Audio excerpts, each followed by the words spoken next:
Bom dia, querida igreja. Bom dia. A graça, a paz, o amor e a misericórdia do nosso Deus estejam presentes em nossas vidas nesta manhã. Abramos nossas Bíblias no livro do Apocalipse, capítulo número 4.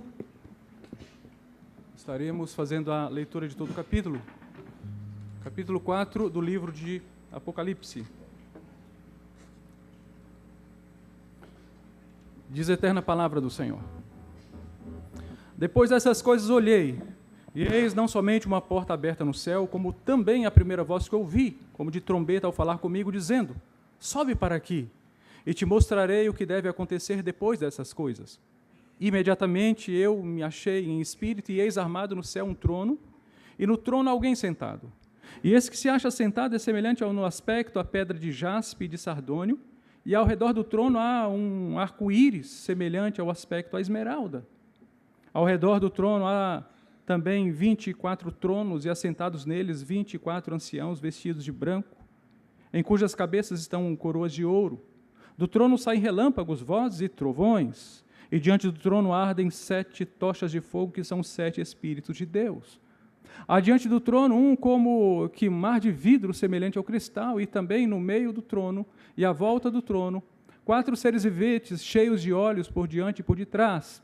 O primeiro ser vivente é semelhante ao leão, o segundo semelhante a novilho, o terceiro tem um rosto como de homem, o quarto ser vivente é semelhante à águia quando está voando. E os 4 seres viventes, tendo cada um deles, respectivamente, 6 asas, estão cheios de olhos ao redor e por dentro. Não tem descanso, nem de dia, nem de noite, proclamando: Santo, Santo, Santo é o Senhor Deus, o Todo-Poderoso, aquele que era, que é e que há de vir. Quando esses seres viventes derem glória, honra e ação de graça ao que se encontra sentado no trono e ao que vive pelos séculos dos séculos, os 24 anciãos prostrar-se-ão diante daquele que se encontra sentado no trono, adorarão o que vive pelos séculos dos séculos e depositarão as suas coroas diante do trono, proclamando: Tu és digno, Senhor Deus nosso, de receber a glória, a honra e o poder, porque todas as coisas Tu criaste, sim, por causa da Tua vontade vieram a existir e foram criadas. Oremos. Senhor Deus, nosso Pai, nós estamos em Tua presença, pedimos a Tua graça sobre as nossas vidas, o Teu amor, e que o Senhor possa falar ao nosso coração, dando-nos conhecimento da Tua vontade. Ministra-nos, Senhor, fala-nos, e saberemos, Senhor, como proceder, como prosseguir nesta vida, neste caminho. Obrigado porque aqui estamos em Tua presença, assim nós Te adoramos, receptivos à Tua palavra, no nome de Jesus. Amém. O título do sermão desta manhã: João e as perspectivas do trono de Deus. João e as perspectivas do trono de Deus. O que significa perspectiva? Perspectiva é o modo como se analisa determinado objeto ou situação. Perspectiva é o panorama visto a certa distância. Perspectiva é aquilo que os olhos decifram de um ponto de vista estratégico. No sermão desta manhã, abordaremos 2 tipos de perspectivas de João. O primeiro tipo tangia o mundo físico no qual o apóstolo estava inserido, e o segundo tipo apresenta a realidade atemporal, onde está a habitação do Deus Altíssimo. O mundo nos tempos de João era terrível.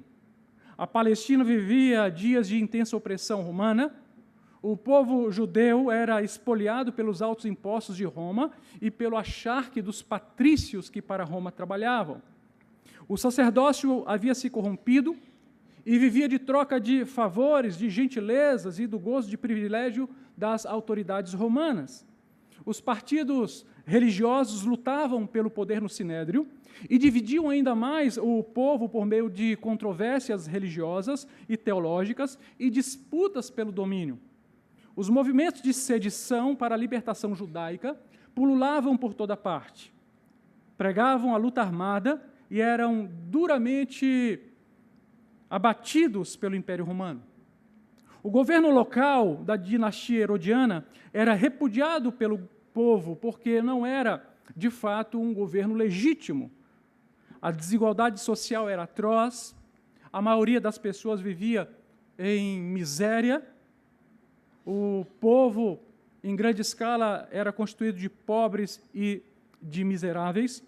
E João viu, naqueles dias, o seu amado Senhor e Mestre ser crucificado sobre as leis do imperador Tibério César e as manobras religiosas de Anás e Caifás.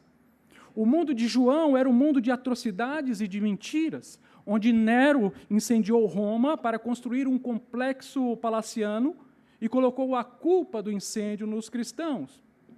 João chorou quando Nero, o imperador louco, prendeu e assassinou a Pedro e a Paulo. O mundo de João era um mundo marcado pela grande revolta judaica do ano 70 depois de Cristo, que levou Roma a massacrar mais de 1 milhão de judeus. E na voracidade do imperador Vespasiano, o seu filho, o general Tito, destruiu o templo de Jerusalém, entrando montado em seu cavalo.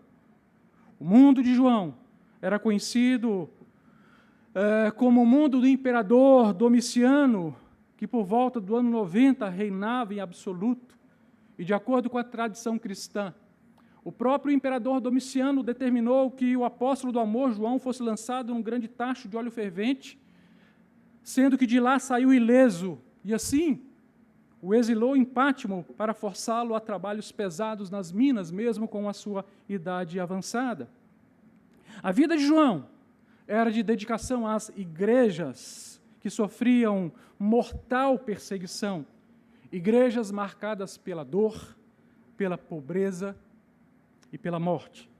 O ministério de João era um ministério de amor pelas comunidades cristãs, muitas das quais desaprenderam a amar e passaram a tolerar o pecado, se misturavam com o mundo, viviam de aparência, se tornaram orgulhosas e soberbas, igrejas que precisavam ser pastoreadas com um amor corretivo de pai, porque o evangelho corria perigo diante das inúmeras heresias que surgiam a cada dia. O mundo de João era marcado pela tirania do homem, por sua arrogância, por sua prepotência, pela desordem, pela desarmonia das coisas, pela maldade do gênero humano, pela guerra voraz, pela insensibilidade dos ricos, pelo sofrimento dos pobres e das crianças, que órfãos enchiam as ruas, pela dor das viúvas, pelo desamparo aos idosos. Era o mundo do governo dos homens que desconheciam o governo de Deus. Embora pregasse o reino de Deus, as perspectivas de João eram as perspectivas das coisas da terra e do mundo. E João sofria. E a igreja sofria. O capítulo 4 do livro de Apocalipse nos apresenta um grande resumo de tudo aquilo que é o livro. A revelação do Senhor Jesus para João. E nos demonstra outras perspectivas que agora o apóstolo João é instado a conhecer, porque o seu coração, também inundado de desventura e de dor, agora precisava receber uma carga de esperança vinda direta do trono do Deus Todo-Poderoso. Eu quero chamar a atenção, em primeiro lugar, queridos, para o versículo número 1, que diz: depois destas coisas. Depois destas coisas significa, depois da revelação da carta às 7 igrejas, de João dizer como estavam as igrejas de então, igrejas que representam também a nossa atualidade. Como eu já disse em outro sermão, as 7 igrejas, as 7 cartas, as 7 igrejas representam aquilo que existe na igreja em todos os tempos, inclusive nos nossos dias, conforme a nossa fé reformada. Depois da revelação do estado daquelas coisas, é como se o Senhor estivesse dizendo para João: João, calma, tudo está sob controle. Você virá e verá o que está acontecendo, o que virá a acontecer. Depois dessas coisas significa depois de conhecer o estado caótico no qual o mundo estava incerto. A palavra aqui está nos apresentando um pequeno intervalo entre as coisas então conhecidas por João e as primeiras coisas reveladas, e as outras coisas que já estariam por ser reveladas ao apóstolo. Tal expressão bíblica é importante para que compreendamos que não conhecemos todas as coisas, e eu quero que você perceba isso, querido. Você não compreende todas as coisas, amém? E nós precisamos confiar naquele que conhece todas as coisas, que vê todas as coisas. Precisamos entender que nossas vidas não estão adstritas às coisas e aos acontecimentos deste mundo, a nossa vida está nas mãos do Todo-Poderoso. Mas devemos confiar naquele que nos chamou do pecado para a luz. Em segundo lugar, queridos, o versículo 1 ainda diz: olhei, e eis não somente uma porta aberta no céu, como também a primeira voz que ouvi, como de trombeta ao falar comigo, dizendo: sobe para aqui e te mostrarei o que deve acontecer depois destas coisas.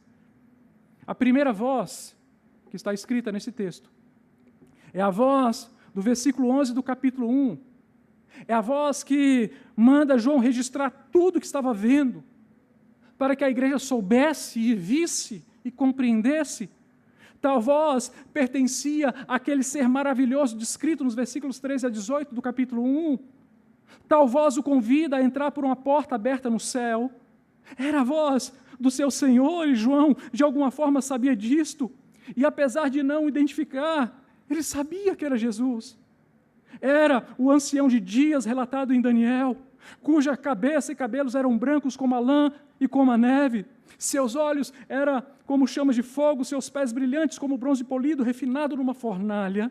Sua voz, como de muitas águas, era a voz daquele que vive, mas que esteve morto. Era Jesus, era Jesus. E era Jesus que o convidava a vir ao céu. E o convite é imediatamente aceito por João, e João descreve: e imediatamente me achei em espírito, e eis armado no céu um trono, e no trono alguém estava sentado. E aí nós podemos respirar. Há alguém sentado no trono. Todo o governo está em suas mãos. Todo o domínio, todo o poder. Aleluia. A primeira visão de João foi a visão do Filho. O Filho glorificado, que dirige a sua igreja, que passeia por entre os candeeiros, que está com o seu povo. A segunda visão, no entanto, é a revelação do trono de Deus. E o trono de Deus é descrito como o centro de todas as coisas, o centro do universo, o centro de toda a criação, do qual todas as coisas dependem. Nas mãos de quem estão as nossas vidas? João é levado a compreender o verdadeiro centro das atenções, seja para as coisas físicas, seja para as espirituais. É o trono do eterno, e que ninguém jamais está isento das decisões ali tomadas. Em terceiro lugar, o versículo 3 diz: e esse que se acha sentado é semelhante no aspecto à pedra de jaspe e de sardônio, e ao redor do trono há um arco-íris semelhante no aspecto à esmeralda. João via então o trono de Deus. A soberania estava circunspecta às mãos daquele que ali estava sentado. João então descreveu o que via, mas não identifica nem o Pai nem o Filho pelo nome. Descrever as coisas celestiais já era um enorme passo para o judeu. João o fez com temor e tremor, porque recebeu autorização para isto. Paulo, nas visões da Arábia, não o fez. Percebam que as novas perspectivas que agora João está recebendo de Deus são perspectivas direto do trono do Pai, a fim de que ele pudesse vir a relatar à igreja a sublimidade das coisas eternas em comparação com a futilidade e com a efemeridade das coisas terrenas. Davi, no Salmo 103, versículo 19, disse: nos céus estabeleceu o Senhor o seu trono, e o seu reino domina sobre tudo. Amém? Louvado seja o Senhor. Queridos, a palavra trono aparece 13 vezes no capítulo 4, para demonstrar o pleno domínio daquele que é o regente supremo do universo. Deus governa tudo, de modo que nada ocorre sem a sua vontade, seja o bem, seja o mal. O Senhor continua regendo o mundo. Deus nos assegura que Ele, e não Satanás, está no controle absoluto de todas as coisas. O aspecto dele, diz Pedro, de João, é semelhante à pedra de jaspe e de sardônio, e ao redor do trono há um arco-íris semelhante no aspecto à esmeralda. O jaspe multicolorido representa a beleza indescritível do eterno. Seu esplendor era como dos diamantes apontando para a luz imarcessível de Deus. O sardônio apresenta as cores vermelho escura, laranja avermelhada ou vermelho amarronzada, que nos faz lembrar do sacrifício de sangue do Filho de Deus. A esmeralda do arco-íris era em tons de verde, ressaltando a promessa de Deus feita a Noé, lembrando a João que Yahvé é, de fato, o Deus da aliança. Expressa também a lealdade de Deus em cumprir fielmente o pacto firmado com o seu povo, a igreja. Um pacto de amor, de graça e misericórdia. Todas as palavras de Deus serão cumpridas. Aleluia. Louvado seja o Senhor. Em quarto lugar, versículo 4. Ao redor do trono há também 24 tronos, e assentados neles 24 anciãos vestidos de branco, em cujas cabeças estão coroas de ouro. Percebam que na carta a Laodiceia, Jesus garante que o vencedor se assentará com ele no seu trono, assim como ele se assentou no trono do Pai. Em Apocalipse 20, do versículo 4, a palavra fala que os santos no céu se assentarão em tronos e receberão autoridade para julgar, privilégio dos santos, e não dos anjos, como Paulo afirma em 1 Coríntios, no capítulo de número 6, versículos 2 e 3. Ou não sabeis que os santos hão de julgar o mundo? Ora, se o mundo deverá ser julgado por vós, sois acaso indignos de julgar as coisas mínimas? Não sabeis que havemos de julgar os próprios anjos? Quanto mais as coisas desta vida. Aleluia. Os santos, na visão de João, vestem roupas brancas que simbolizam a pureza resultante da libertação do pecado face ao sacrifício vicário do Senhor Jesus Cristo. As coroas representam autoridade para reinarem com Cristo. Os 24 anciãos representam, por sua vez, tanto os 12 patriarcas do Antigo Testamento, quanto os 12 apóstolos, apontando assim para a integralidade da igreja que reinará com Cristo, como diz a palavra em Apocalipse.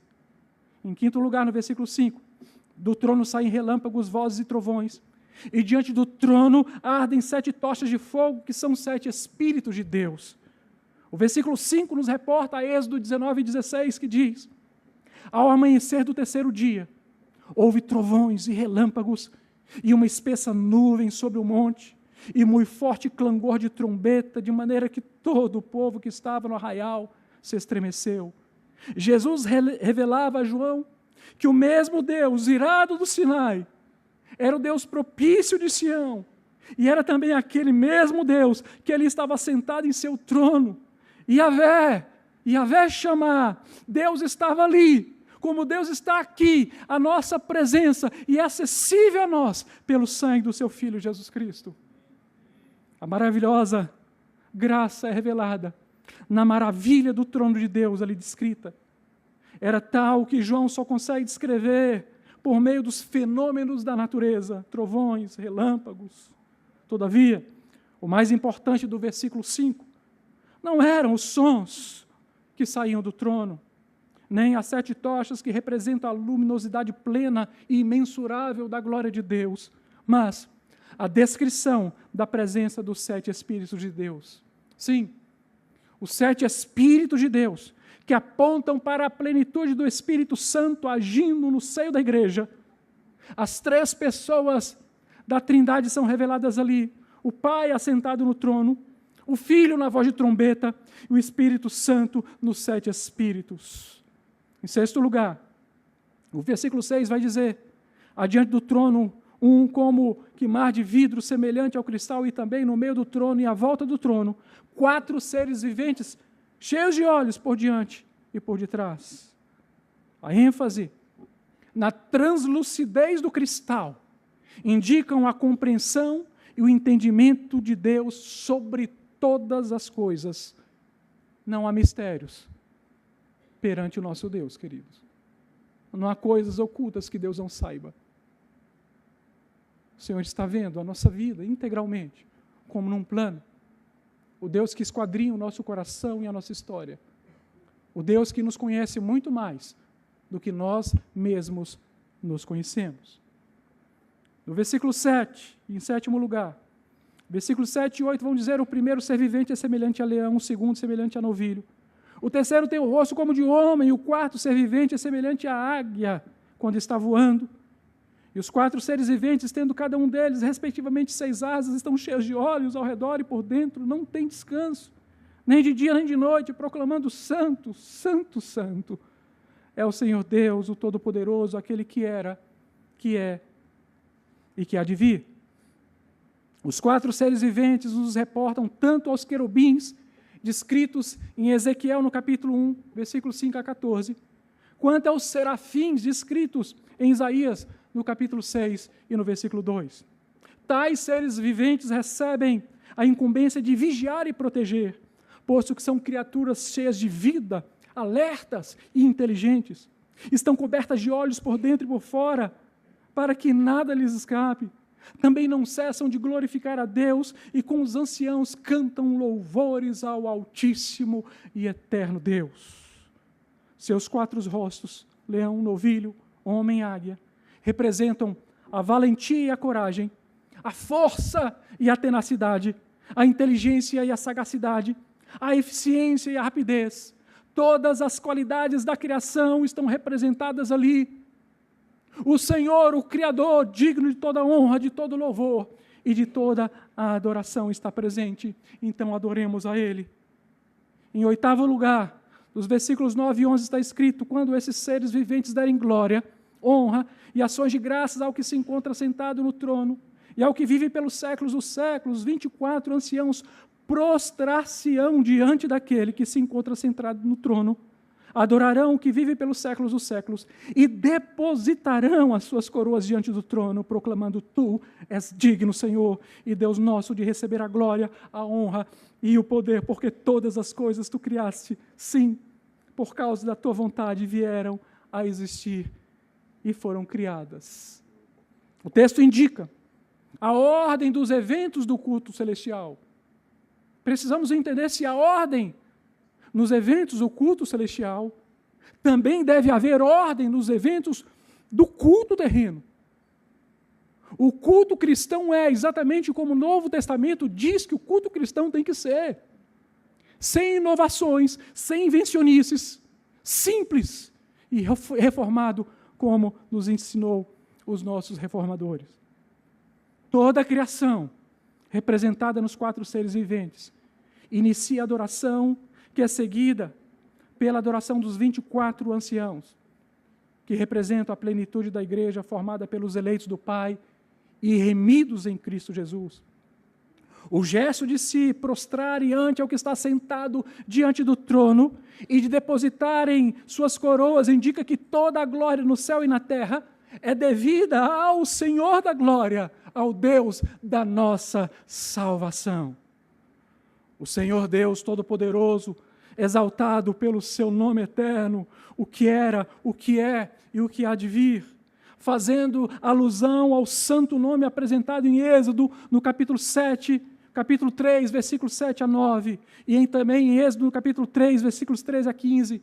Yahvé é o grande eu sou o que sou e serei o que serei, estou sendo o que estou sendo, não há mudança, não há sombra de variação. Ali, diante de João, estava o mesmo libertador do cativeiro do Egito, aquele a quem ninguém pode resistir, nem Faraó, nem Satanás, nem governo humano algum. O mesmo Deus libertador, Cristo Jesus, está aqui, libertando a sua igreja, tirando do cativeiro do Egito e conduzindo para o céu. Eis o que diz Apocalipse.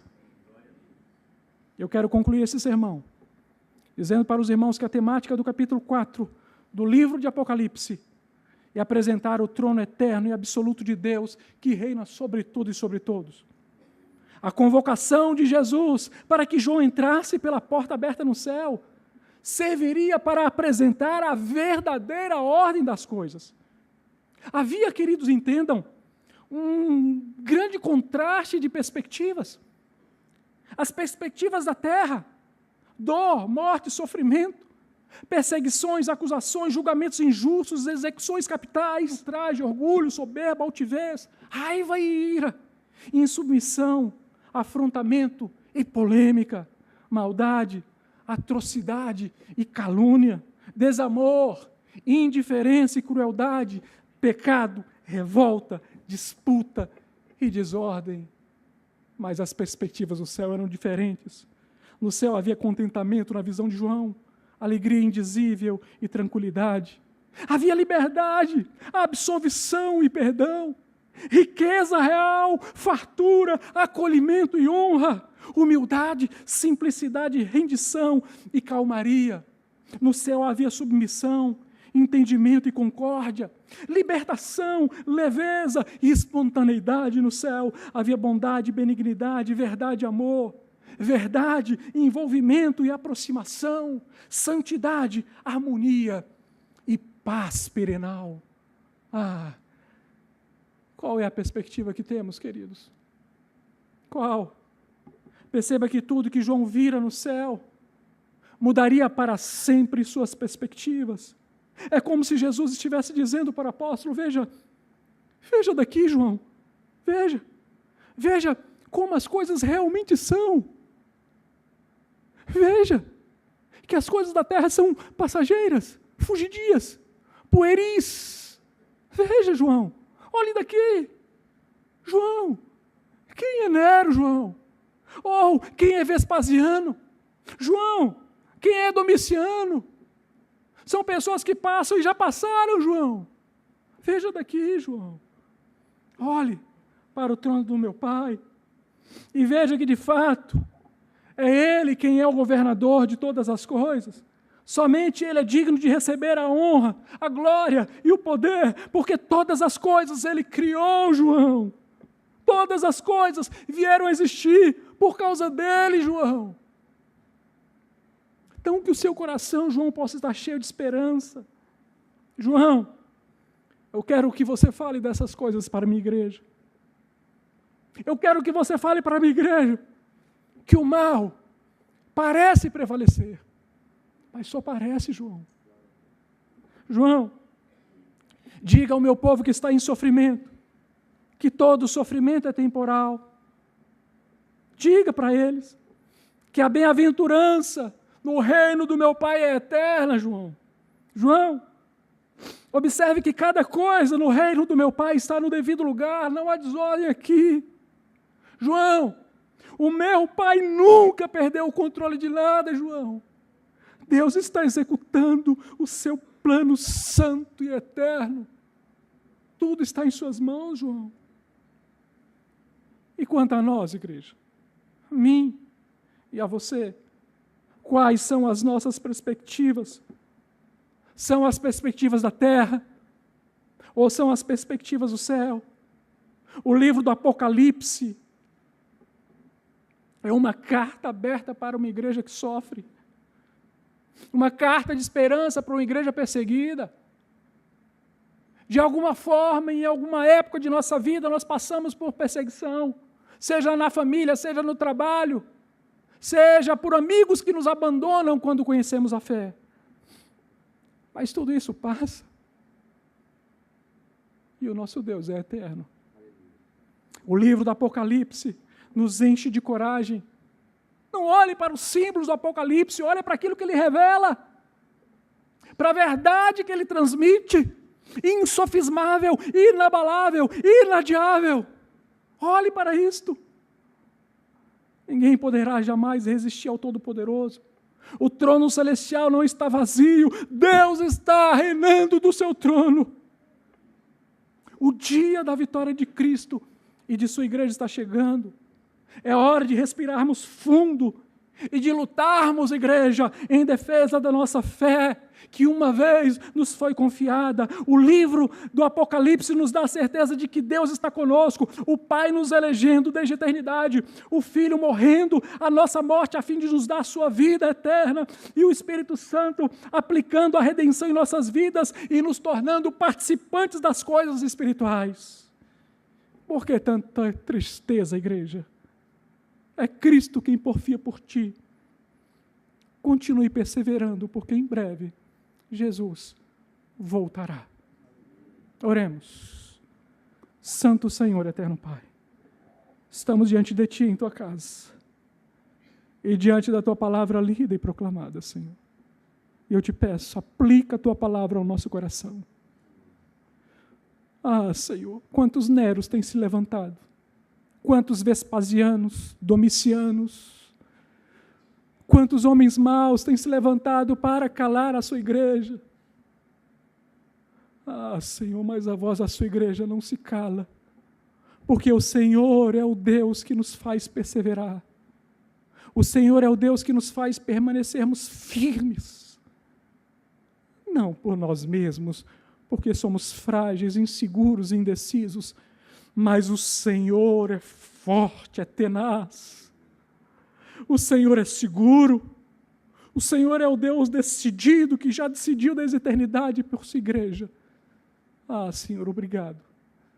Enche o coração da sua igreja de esperança. Enche o coração. Reaviva, Senhor, a tua igreja.